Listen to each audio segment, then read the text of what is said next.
Despite the onslaught of private news channels, the DD News of the old days occupies a special place in our memories. On this Women's Day, we meet one of the trailblazers in the field of journalism. In those times, TV was very different from what we see now, quiet and dignified, and the news presenters were no less than film stars. We meet Geetanjali Iyer, one of the pioneers in this field, and we learn from her about her journey and what she likes and would like to improve about journalism today. I think I can recall it must have been about when I was 6 years old or something, because at that time there used to be the news only on the radio, and these wonderful newsreaders like Surajit Sen, Pamela Singh, news read by so-and-so, and my father would say no conversation now, we would just stop and we'd start listening to the news. So it was instilled in me. I used to listen to them, I used to listen to the way they spoke, the way they enunciated words. So I was noticing that, albeit unconsciously, not very aware of it, because at 6 you're not that aware of it. But I remember from then I always wanted to do elocution. I did a lot of drama, and then I just wanted to be with the radio, and that's where I went the day I finished college. There were no objections, but they didn't at that time. It was not considered a great job.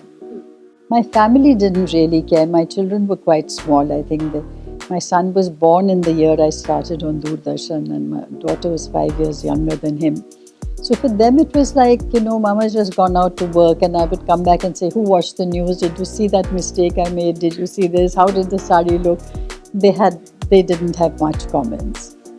But other people outside would react so well, they would really treat you as if you were somebody important.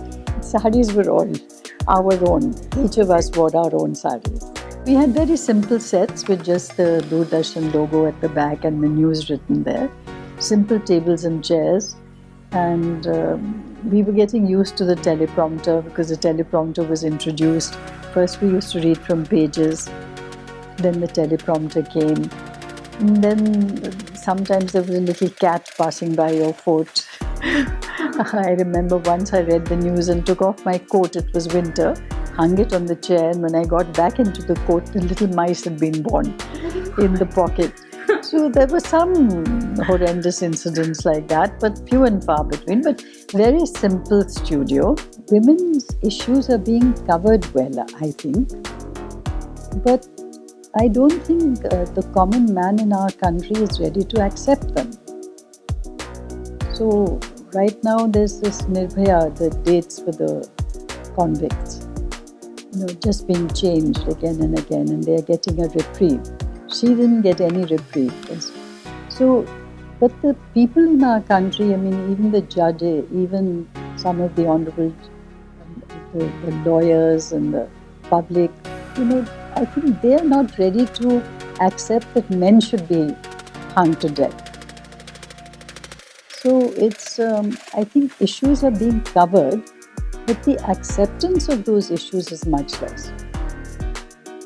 I noticed that in Shaheen Bagh also. It was a group of women, it was women predominantly.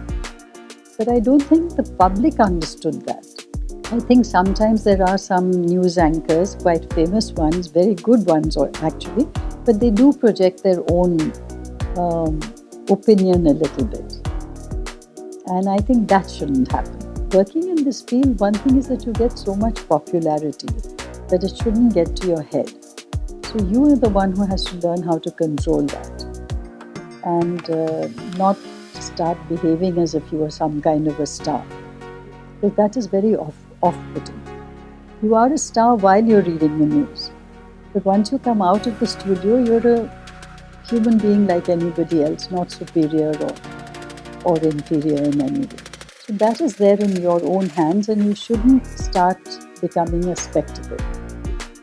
So that is my advice to young people, and also that they have to take time. To get the hang of presenting the news comes slowly. It can't come overnight. You can't become a star and a brilliant news presenter overnight.